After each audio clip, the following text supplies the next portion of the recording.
രാജ്യാന്തര തലത്തിൽ വമ്പൻ നേട്ടം കൊയ്യുക, രാജ്യത്തിന്റെ യശസ് വാനോളം ഉയർത്തുക, എന്നിട്ടും അധികമാരാലും അറിയപ്പെടാതെ പോവുക. എന്തൊരു ദുർവിധിയാണത്. അങ്ങനെ ഒരു ദുർവിധി നേരിട്ട താരത്തെ, പ്രതിഭയെ ലോക മലയാളത്തിന് മുന്നിൽ പരിചയപ്പെടുത്തുകയാണ് റൈഡിംഗ് റിപ്പോർട്ടർ. റൈഡിംഗ് സീറ്റിൽ അലക്സ് റാം മുഹമ്മദ്. ഈ യാത്ര ഒരു പട്ടാളക്കാരനെ കാണാനാണ്. കിഴക്കേക്കോട്ട നിന്ന് നമ്മൾ തുമ്പ ബീച്ചിലേക്കാണ് പോകുന്നത്.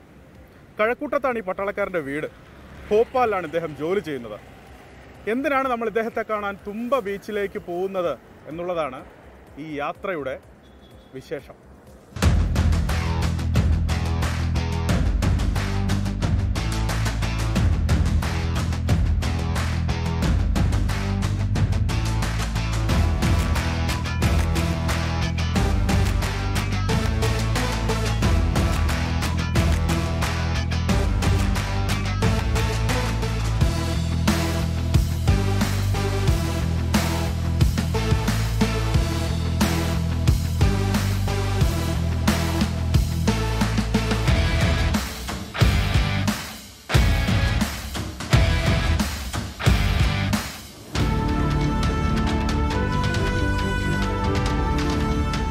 എൻ്റെ പിന്നിൽ ദാ ആ ഓടി വരുന്നതാണ് ആ പട്ടാളക്കാരൻ, കഴക്കൂട്ടം സ്വദേശി ജീനോ ആൻ്റണി.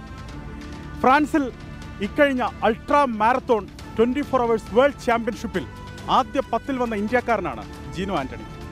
അങ്ങനെ കേൾക്കുമ്പോൾ അത് കുറച്ച് ലഘുവായിട്ടൊക്കെ നമുക്ക് തോന്നും. 24 മണിക്കൂറിൽ നിർത്താതെ ജീനോ ഓടിയത് 265 കിലോമീറ്ററും 198 മീറ്ററുമാണ്. ഈ നേട്ടം കൈവരിക്കുന്ന മലയാളി ജീനോയാണ് എന്നുള്ളതിൽ മലയാളികൾക്കെല്ലാം അഭിമാനമാണ്.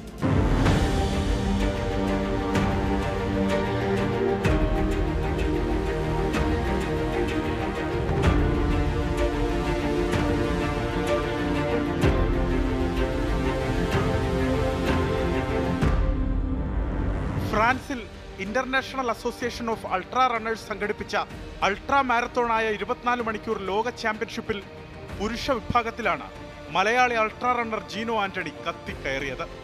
24 മണിക്കൂർ കൊണ്ട് 265.198 കിലോമീറ്റർ ഓടി രാജ്യാന്തര തലത്തിൽ ആദ്യ 10 ജീനോ ഇടം നേടി.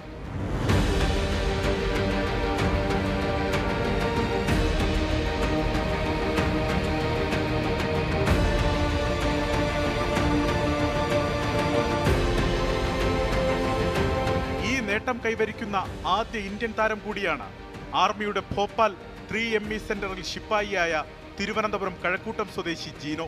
മത്സരത്തിൽ ഇന്ത്യയിൽ നിന്ന് പുരുഷ വിഭാഗത്തിൽ 6 പേരും വനിതാ വിഭാഗത്തിൽ 6 പേരും മത്സരിച്ചു. 47 രാജ്യങ്ങളിൽ നിന്നായി 360 പേർ ഓടാനിറങ്ങി. കഠിനമായ പരിശീലനം ഒന്നു മാത്രമാണ് തൻ്റെ നേട്ടത്തിനു പിന്നിലെന്ന് ജീനോ നിസ്സംശയം പറയും. എൻ്റെ ട്രെയിനിങ് ഞാൻ ഏകദേശം 3 മാസം ഒരു ടീമിൻ്റെ അണ്ടറിലായിരുന്നു ഞാൻ ട്രെയിൻ ചെയ്ത്, ബാംഗ്ലൂർ വെച്ചിട്ട്. NEB സ്പോർട്സും എനർജി എന്ന് പറഞ്ഞു ഇവരുടെ അണ്ടറിലായിരുന്നു. ഒരുപാട് കഷ്ടപ്പെട്ടു ഇതിന് വേണ്ടിയിട്ട്. അങ്ങനെ കോമ്പറ്റീഷൻ എനിക്ക് സത്യം പറഞ്ഞാൽ വലിയ കഷ്ടപ്പാട് എനിക്ക് തോന്നിയില്ല. കാരണം അത്രയും ഹാർഡായിരുന്നു ഞാൻ ട്രെയിനിങ് ചെയ്തത്. സോ അതുകൊണ്ട് എനിക്ക് ഈസി ആയിരുന്നു. പക്ഷേ എനിക്ക് ഇപ്പോൾ തോന്നില്ലെന്ന് വെച്ചാൽ എനിക്ക് കുറച്ചും കൂടി പുഷ് ചെയ്യാമായിരുന്നു. എന്ന് വെച്ചാൽ 265 പകരം ഏകദേശം ഒരു 275 ആക്കാമായിരുന്നു. 24 മണിക്കൂർ നിർത്താതെ ഇത്ര ഓടുക എന്ന് പറഞ്ഞു കഴിഞ്ഞാൽ അതെങ്ങനെ സാധ്യത? ഇത് ആരും പറഞ്ഞാൽ അത് വിശ്വസിക്കത്തില്ല, പക്ഷേ നമ്മളെ കൊണ്ട് അത് പറ്റും. ഇന്ത്യയിൽ ഇത് എത്ര ആളുകൾ അറിഞ്ഞു, കേരളത്തിൽ എത്ര പേര് അറിഞ്ഞു, അതിനെപ്പറ്റി എന്താ ധാരണ? അങ്ങനെ എന്തെങ്കിലും മനോവിഷം ഉണ്ടായിട്ടുണ്ടോ? സത്യം പറഞ്ഞാൽ ആർക്കും അറിയാത്തൊരു സംഭവമുണ്ട്. 2022 എനിക്ക് ഏഷ്യ ഓഷ്യാനിൽ 3rd ആയിരുന്നു, ഇൻഡിവിജ്വൽ മെഡൽ 3rd ആയിരുന്നു. അന്ന് ഞാൻ 238 ചെയ്തത്. അത് ഞാൻ ഒരുപാട് കഷ്ടപ്പെട്ടായിരുന്നു ആൾക്കാർ അറിയാൻ വേണ്ടിയിട്ട്. പക്ഷേ ഞാൻ അതിലൊന്നും താന്നില്ല. കാരണം എനിക്കറിയായിരുന്നു എന്തെങ്കിലും ഒരു ദിവസം ഞാൻ ചെയ്തുകൊണ്ടിരുന്നു കഴിഞ്ഞാൽ എനിക്ക് സപ്പോർട്ട് കിട്ടും എന്നുള്ള ഇതുണ്ടായിരുന്നു. ഇനി തായ്ലാൻഡിൽ നടക്കുന്ന 100 കിലോമീറ്റർ ചാമ്പ്യൻഷിപ്പിനുള്ള തീവ്ര പരിശീലനത്തിലാണ് ജീനോ.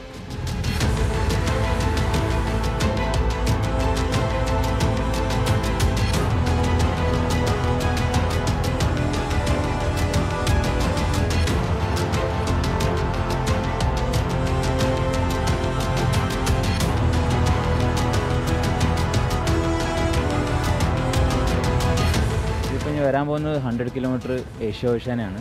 അതിൻ്റെ ക്വാളിഫിക്കേഷൻ റേസ് കഴിഞ്ഞ ഡിസംബറിൽ നടന്നതായിരുന്നു. അപ്പോൾ അതിൽ ഞാൻ 100 കിലോമീറ്ററിൽ 7 മണിക്കൂർ 55 മിനിറ്റ് അതിൽ ഞാൻ ഫിനിഷ് ചെയ്തായിരുന്നു. ഫസ്റ്റ് ആയിരുന്നു അന്ന്. അപ്പോൾ ആ ക്രൈറ്റീരിയ വെച്ചിട്ട് എനിക്ക് ക്വാളിഫിക്കേഷൻ കിട്ടി. അത് കഴിഞ്ഞിട്ട് എനിക്ക് അടുത്തുള്ള 24 മണിക്കൂർ ഏഷ്യ ഓഷ്യാന അത് ജപ്പാനിൽ വെച്ച് നടക്കാൻ പോകുന്നത്. അപ്പോൾ അതിന് മുന്നേ ഒരു ക്വാളിഫിക്കേഷൻ റേസ് ഉണ്ടാവും. പക്ഷേ മിക്കവാറും എനിക്ക് ഈ റേസ് വഴി ക്വാളിഫിക്കേഷൻ കിട്ടുമായിരിക്കും. ബാക്കി അറിയില്ല, അത് സെലക്ഷൻ കമ്മിറ്റിയുടെ അനുസരിച്ചായിരിക്കും.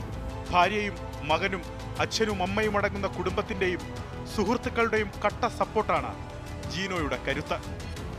ജോലി സ്ഥലത്ത് നിന്ന് എനിക്ക് എന്തായാലും സപ്പോർട്ട് ആദ്യമൊക്കെ കുറച്ച് ബുദ്ധിമുട്ടായിരുന്നു. കാരണം അത് ആർക്കായാലും ഉണ്ടാകുന്നൊരു സംഭവമാണ്.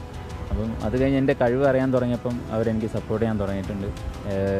കുടുംബമായാലും കുടുംബം സപ്പോർട്ടില്ലേ നമുക്ക് ഒരിക്കലും ചെയ്യാൻ പറ്റത്തില്ല. പിന്നെ കൂട്ടുകാർ എന്ന് പറഞ്ഞാൽ പലവരുണ്ട്. അതിൽ പറയേണ്ടതൊക്കെയാണ് കിരൺ IV, അഖിൽ CH.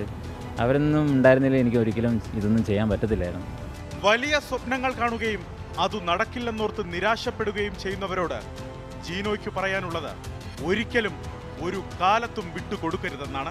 നമ്മുടെ ഈ റൈഡിംഗ് റിപ്പോർട്ടർ കഴിഞ്ഞാൽ മലയാളികൾ കൂടുതലായി ജീനോ അറിയാൻ പോവുകയാണ്. ഭയങ്കര സന്തോഷം തന്നെയാണ്. കാരണം ഇതൊക്കെ കാരണം എനിക്ക് കുറച്ചും കൂടി ചെയ്യാനുള്ള മോട്ടിവേഷൻ കിട്ടുകയാണ്. എനിക്ക് എന്തായാലും ഒരു 300 ടാർഗറ്റൊക്കെ ഉണ്ട്. പക്ഷേ അത് എനിക്ക് എപ്പോൾ ചെയ്യാൻ പറ്റുമെന്ന് എനിക്കൊന്നും അറിയില്ല. ഞാൻ സത്യം പറഞ്ഞാൽ ഈ പ്രോസസ്സിനെ ഞാൻ ട്രസ്റ്റ് ചെയ്യുന്ന ഒരാളാണ്. പിന്നെ എങ്ങനെയെങ്കിലും കൺസിസ്റ്റൻ്റ് ആയിട്ട് ചെയ്യാൻ പറ്റുന്നത്. അപ്പോൾ അതിൻ്റെ ഇടയ്ക്ക് ഇങ്ങനെ മോട്ടിവേഷൻ ഉണ്ടെങ്കിൽ അത് അത്രയും ബലപ്രദമായി.